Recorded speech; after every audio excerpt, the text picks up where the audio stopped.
Prime hospital एवं research centre Dewas में स्वतंत्रता दिवस हर्षोल्लास के साथ मनाया गया। आज़ादी के महापर्व स्वतंत्रता दिवस का भारत में अपना अलग ही महत्व है। इस दिन पूरा राष्ट्र देशभक्ति के तिरंगी रूपी रंगों में रंग जाता है। 77वें स्वतंत्रता दिवस पर हर एक भारतीयों के चेहरे पर उत्साह का नज़ारा देखने को मिला। आज़ादी का यह महापर्व देवास के प्राइम हॉस्पिटल एवं रिसर्च सेंटर देवास पर भी हर्षोल्लास के साथ मनाया गया। प्राइम हॉस्पिटल के संचालक डॉक्टर पवन कुमार चिल्लोरिया ने झंडा वंदन किया तथा इसके पश्चात राष्ट्रगान गाया गया। तत्पश्चात सभी को स्वतंत्रता दिवस की शुभकामनाएं देकर मिठाई वितरित की गई। इस अवसर पर डॉक्टर पवन कुमार चिल्लोरिया ने कहा कि जो पराधीन हो जाए, जिसका जीवन किसी के नियंत्रण में आ जाए, वह खुद अपनी मर्जी से कुछ भी न कर सके, उसे समझ में आता है कि आज़ादी क्या है। आज़ादी की यह कहानी सन 1857 से प्रारंभ होती है। पराधीनता के उस दौर में अंग्रेज सरकार द्वारा भारतीयों को कई तरह की यातनाएं दी जाती थी। मंगल पांडे, चंद्रशेखर आज़ाद, झांसी की रानी, सुभाष चंद्र बोस, तात्या टोपे जैसे क्रांतिकारियों महापुरुषों ने आज़ादी को पाने में अपनी कुर्बानी दी। आज़ादी आसान नहीं थी, बहुत कीमत चुकानी पड़ी है। हमारे देश के आज़ादी के मतवालों के कारण ही हम आज आज़ाद हैं। डॉक्टर पवन ने आगे कहा कि आज 15 अगस्त का दिन है, हमें आज़ादी की कीमत समझना चाहिए। आज के दिन महान क्रांतिकारियों महापुरुषों के प्रति कृतज्ञता माने, उन्हीं की वजह से ही हम आज आज़ादी की खुली हवा में सांस ले पा रहे हैं। देश के निर्माण व तरक्की में अपना योगदान दे, किसी भी प्रकार के गैर कानूनी कार्य में न जुड़े, परिवार की मदद करे, समाज की मदद करे। कार्यक्रम में मुख्य रूप से आशीष चौहान, विशाल चौहान, मनोज पटेल, डॉक्टर गोपाल मालवीय, सीमा अड़सुले, सुरेंद्र, ममता मालवीय, नितिन कचनारिया, धर्मेंद्र नागर, यश शुक्ला, अजय मटवाना, हेमा मालवीय, श्रीमती सोनू, रॉबर्ट स्वामी, करण आदि उपस्थित रहे।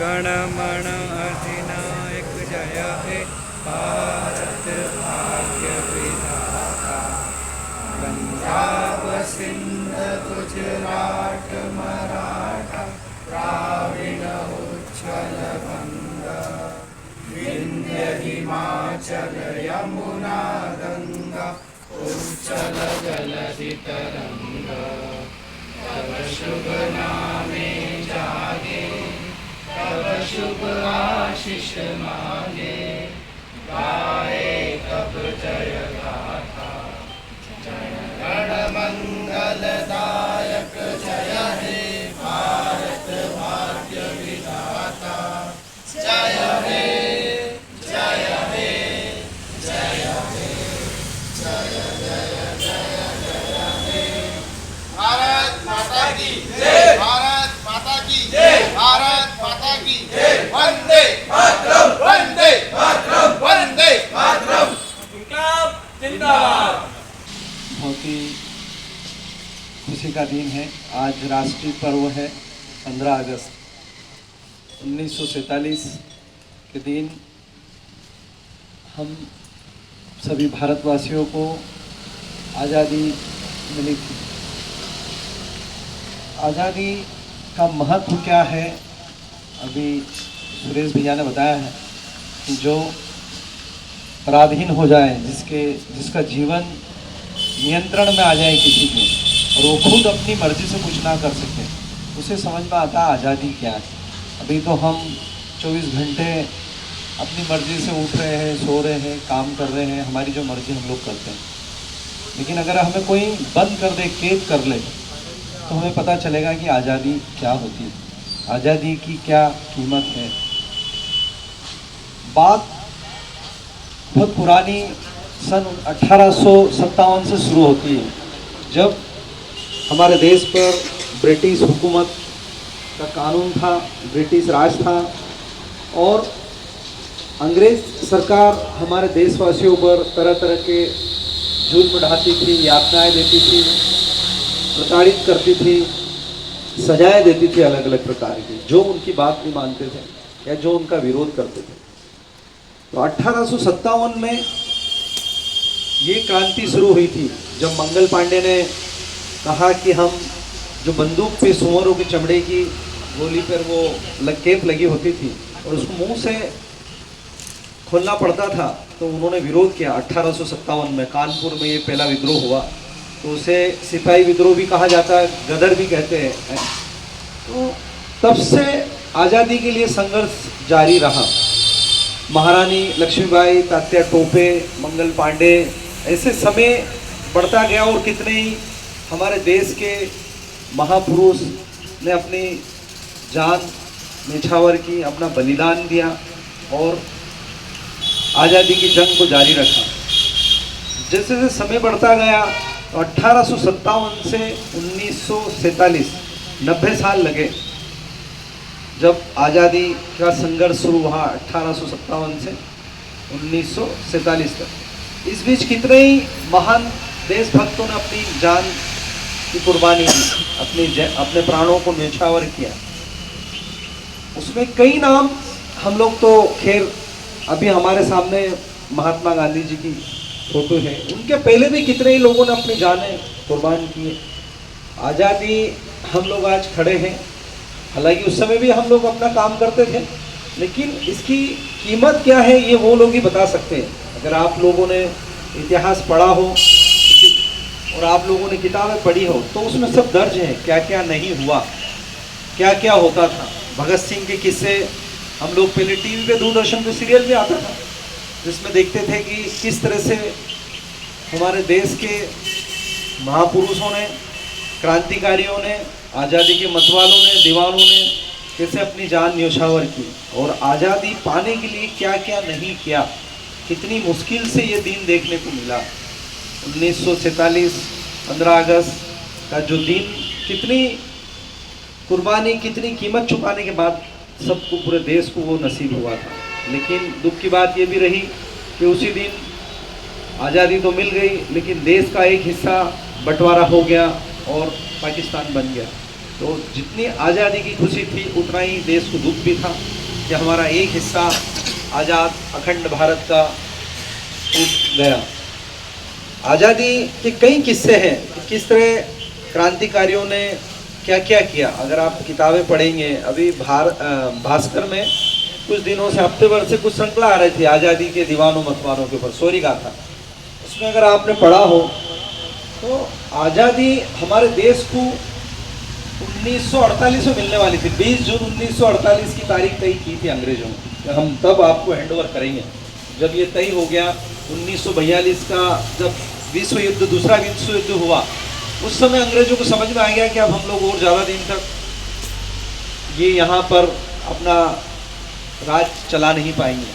तो फिर ये तय हुआ कि हम लोग अब हैंडओवर करेंगे। तो जो समझौता हुआ, उसमें समझौता हुआ था कि 20 जून 1948 को देश की आज़ादी हम लोग आप लोगों को दे देंगे। लेकिन क्या होता है कि जब उस समय ब्रिटिश रॉयल आर्मी थी, इंडियन रॉयल नेवी थी, जो ब्रिटिश की जो क्या बोलेंगे उसको, नौसेना थी, तो वहाँ के सैनिकों को करीब 20,000 सैनिक थे।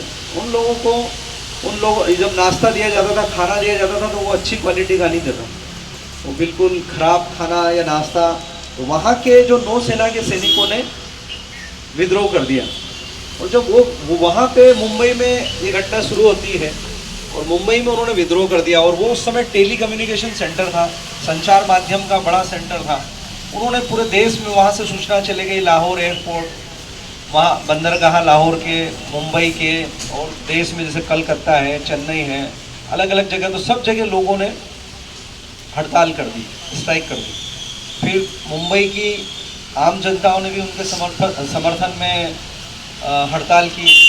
अंग्रेजों ने उन्हें भी दबाने के लिए कितने लोगों को गोलियों से भून डाला और वहाँ से शुरू हो गया। फिर अंग्रेजों ने उन्हें दबाने के लिए एयरपोर्ट पे, जो मुंबई है, मुंबई में अगर आप गए हैं, जो बॉम्बे जिसको बोलते हैं, गेटवे ऑफ इंडिया है, ताज होटल है, वहाँ पे अंग्रेजों ने नीचे, जब वो जो युद्ध बोट होते हैं, नेवी के जो जहाज़ होते हैं, सबमरीन्स होती हैं, तो उन लोगों ने सब पे कब्जा कर लिया, अंग्रेजों के जितने भी जहाज़ थे। तो अंग्रेजों ने जब अपने छोटे प्लेनों को बुलाया और उनके ऊपर बमबारी बरसाने की धमकी दी कि हम तुम्हारे ऊपर आक्रमण कर देंगे, तो उन्होंने, उनके पास जो तोपें थी, उन्होंने उसका मुंह गेटवे ऑफ इंडिया और ताज होटल की तरफ कर दिया। तो अगर सरदार वल्लभ भाई पटेल उस समय बीच बचाव नहीं करते और वो अपील नहीं करते कि आप ये हड़ताल बंद कर दो और शांति कर लो, लड़ाई ख़त्म करो। कहीं तो गेटवे ऑफ इंडिया आज दिखता नहीं, क्योंकि वो वहाँ पे सब गोलीबारी हो जाती, बमबारी करने के लिए तैयार थे, तोप के गोले छोड़ने वाले थे। तो ये होटल जो ताज होटल और गेटवे ऑफ इंडिया है, यहाँ बहुत बड़ा युद्ध हो सकता था। तो एक ये भी किस्सा। उसके बाद में जो ब्रिटिश प्रधानमंत्री इटली थे, उनको ये समझ में आया कि अब हमें ज़्यादा दिन यहाँ रुकना नहीं है। फिर उन्होंने आनंद फानन में 15 अगस्त की तारीख तय की और 1947 में ही देश को आज़ादी सौंप दी गई। ऐसे ही किस्सा चंद्रशेखर आज़ाद जी का है। चंद्रशेखर आज़ाद जी, एक काकोरी कांड हुआ था कानपुर के आसपास में, काकोरी, वहाँ पे वो मुझे याद नहीं पूरी घटना। तो वो वहाँ से भाग के अपना जीवन, जिसको बोलते हैं कि छुप के अपना जीवन गुजार रहे थे। तो ऐसे ही वो मध्य प्रदेश के शिवपुरी जिले से 100 किलोमीटर दूर एक खानिया धारा तहसील है, वहाँ एक रियासत होती थी, वहाँ वो रहते थे। वहाँ एक राजा थे खलूक सिंह करके। खलूक सिंह राजा ने चंद्रशेखर आज़ाद की मदद की थी, उन लोगों को छुपने की जगह दी थी और सब तरह के उनके दोस्तों को मदद की थी। तो अंग्रेज़ों को पता चल गया था। तो एक राजा की इस तरह उनकी मदद करने की सज़ा राजा को मिली और राजा का राजपाट छीन लिया गया। उन्हें वहाँ से निर्वासित जीवन जीना पड़ा और वो छोड़कर दूसरी जगह पहुँच गए। तो ये बात पता चलती राजा के द्वारा। ये कहानी इस तरह की है कि झांसी के पास रेलवे स्टेशन के पास में एक कुटिया थी, एक साधु के भेष में एक व्यक्ति वहाँ रह रहा है, लंबा चौड़ा हष्ट पुष्ट, और एक व्यक्ति श्रद्धालु वहाँ पूछता है कि आपके मतलब बाबा आपके बारे में कुछ बताइए। तो वो बताता है, फिर उसको पता चल जाता है कि ये जो साधु के भेष में है ये राजा खलूक सिंह है। ये जो खनिया धारा एक रियासत हुआ करती थी उसके राजा थे और अब ये अपना जीवन इस तरह से कैसे बिता रहे हैं। वो उनसे पूछते हैं कि आप तो राजा थे और आप यहाँ जो साधु के भेष में अपना जीवन यापन कर रहे हैं। तो वो बताते हैं कि उस समय अंग्रेज़ों ने अपनी मनमानी नीतियों से देश की कई रियासतों को अपने कब्जों में कर लिया और मुझे भी, मेरी रियासत भी मुझसे छीन ली गई और जो मुझे आम व्यक्ति की तरह जीवन यापन करने के लिए मजबूर किया गया। लेकिन मैंने वो पसंद नहीं किया और मैं वहाँ सब कुछ छोड़कर यहाँ आ गया हूँ। फिर वो बोलता है कि नहीं, आप बात कुछ और बताना नहीं चाह रहे हो। तो फिर वो बताते हैं कि चंद्रशेखर आज़ाद वो और उनके दोस्त अक्सर मेरे यहाँ आते थे और मैं उनकी मदद करता था। और चंद्रशेखर आज़ाद से उनकी मुलाकात होती है कि वो उस समय हरिशंकर नाम से मैकेनिक का काम करते थे, अपनी पहचान छुपा के। तो एक बार उनकी कार ख़राब हो जाती है राजा की, तो उनके पास ठीक करने पहुँचते हैं। तो कार ठीक हो जाती है, फिर भी उन्हें शक होता है कि यार ये घर तक भी नहीं पहुँच पाएगी या रास्ते में कुछ खराबी हो जाएगी। तो वो उनके साथ ही चले जाते हैं। चंद्रशेखर आज़ाद राजा उनको लेके चलता है कि आप साथ में चलो, देखते हैं क्या होता है। जब रास्ते में जाते हैं तो वो रास्ते में कुछ खराबी होती है, वो रुकते हैं और एक सांप आ जाता है। तो चंद्रशेखर आज़ाद के पास मौजर रहती है, वो उससे सांप को मार डालते हैं। फिर उनको समझ में आता है कि आप साधारण व्यक्ति तो हो नहीं, मैकेनिक। फिर वो बताते हैं कि मैं चंद्रशेखर आज़ाद हूँ और फिर उनकी दोस्ती होती है और वो हमेशा रियासत में जाते आते रहते चंद्रशेखर आज़ाद। और वो उनके दोस्तों को भी वहाँ जंगल में ट्रेनिंग देते थे, किस तरह से बंदूक चलाना है, मौजर चलाना है। इस तरह उनकी काफ़ी गहरी दोस्ती हो जाती है। ये बात अंग्रेज़ों को पता चल गई थी, तो अंग्रेज़ों ने उन्हें फिर सबक सिखाने के लिए राजा से पूरा राजपाट छीन लिया उनका और उनको अपनी रियासत से बेदखल कर दिया। तो चंद्रशेखर आज़ाद के किस्से, भगत सिंह के किस्से ऐसे हम अगर सुनेंगे, जब किताबें पढ़ोगे तो आपके रोंगटे खड़े हो जाएंगे। जब आप समझ में आएगा कि क्या क्या लोगों ने किया। उन लोगों ने बलिदान के इतने ऊंचे मानक स्थापित किए हैं कि हम सोच भी नहीं सकते, है ना। भगत सिंह हुए, राजगुरु हुए, यतीन्द्रनाथ बोस हुए। तो चंद्रशेखर आज़ाद जी इलाहाबाद जो प्रयागराज है वहाँ पे वहाँ उनको फांसी की सज़ा दी गई। तो एक जामुन का पेड़ है, वहाँ वो रहते थे उस समय। जामुन का पेड़ है, उस पेड़ पर उनको लटका दिया गया था, मतलब शहीद कर दिया गया था। तो फिर उसके बाद में वहाँ पे ज़्यादा से ज़्यादा जो क्रांतिकारी आज़ादी के जो रखवाले मतवाले थे वो लोग वहाँ जाके पूजा करते थे। तो अंग्रेज़ों को वो बात पसंद नहीं है, उन्होंने वो पेड़ भी कटवा दिया। फिर अब वहाँ पर एक भव्य सा स्मारक बना है चंद्रशेखर आज़ाद का, और जो उन्होंने बंदूक थी वो एक संग्रहालय बना है, म्यूज़ियम बना है, लोग जाते हैं वहाँ पर। तो ऐसे बहुत सारे किस्से हैं जिनके बारे में हम बात करें तो बहुत कम होगा। ऐसे ही सुभाष चंद्र बोस, नेताजी सुभाष चंद्र बोस के बारे में है कि वो उन्होंने भी, आपने अगर पढ़ा होगा तो उन्होंने, महात्मा गांधी ने तो अहिंसा का मार्ग चुना था कि हमें लड़ना नहीं है, हम कुछ भी लड़ाई झगड़ा करके आज़ादी प्राप्त नहीं करेंगे, गोलीबारी नहीं करेंगे। और जो एक दूसरा ग्रुप था जो क्रांतिकारी कहलाते हैं, उसमें सुभाष चंद्र जी बोस, उन्होंने जापान में जाके और बाद में जर्मनी में गए और उन्होंने अपनी खुद की आज़ाद हिंद फौज गठन कर ली सिंगापुर में रह के। तो सिंगापुर में रह के उन्होंने आज़ाद हिंद फौज का गठन कर लिया था और बर्मा में यहाँ पे उन्होंने लड़ाई भी लड़ी थी और वो अंग्रेज़ों से बराबरी की लड़ाई लड़ना चाहते थे। तो उस समय क्या होता है कि एक नीरा आरी करके एक महिला होती है, उन्हें पता चलता है, उनकी जो शादी होती है वो, उनके जो हस्बैंड होते हैं वो इंस्पेक्टर होते हैं, सीआईडी इंस्पेक्टर होते हैं ब्रिटिश पुलिस में, और वो नेताजी सुभाष चंद्र बोस को पकड़ना चाहते थे या उनको मारना चाहते थे। ये बात उनको पता चल गई, उनकी धर्मपत्नी को, मीरा आर्या को। तो वहाँ से वो कोलकाता से छोड़कर, घर छोड़कर वो सिंगापुर पहुँच जाती है और सिंगापुर में आज़ाद हिंद फौज में भर्ती हो जाती है। फिर वहाँ उनको कैप्टन का दर्जा दिया जाता है और वो जासूसी का काम दिया जाता है। तो अंग्रेज़ों के घर में जाकर ये लोग जासूसी करते हुए नेताजी सुभाष चंद्र बोस को बताते हैं। तो एक बार ऐसा होता है कि जो उनके पति हैं, श्रीकांत रंजन दास करके नाम रहता है उनका, तो वो नेताजी को मारने के बहुत करीब पहुंच जाते हैं। ये भी वहीं आमने सामने ही हो जाते हैं।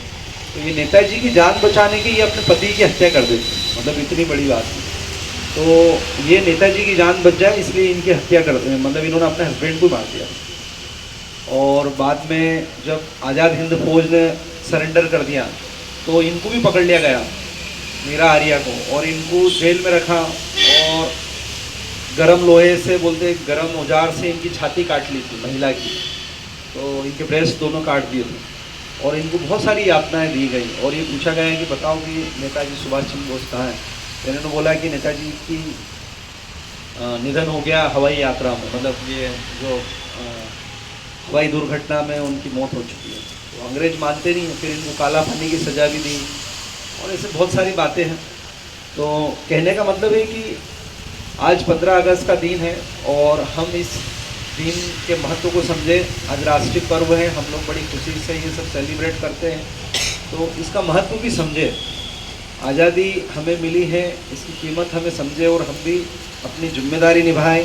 हम उन देशभक्तों को, उन जो शहीद हुए उन लोगों को, क्रांतिकारी जो लोग जिन्होंने अपने जान न्यौछावर की हमारे देश के लिए, उनको हम लोग आज के दिन स्मरण करें, उनको याद करें, उनके प्रति कृतज्ञता अपनी जाहिर करें, एक आभार अपना माने। उनकी वजह से हम लोग आज यहाँ आज़ादी की खुली हवा में अपनी सांस ले रहे हैं, हम अब आज़ाद होकर अपना जीवन यापन कर रहे हैं।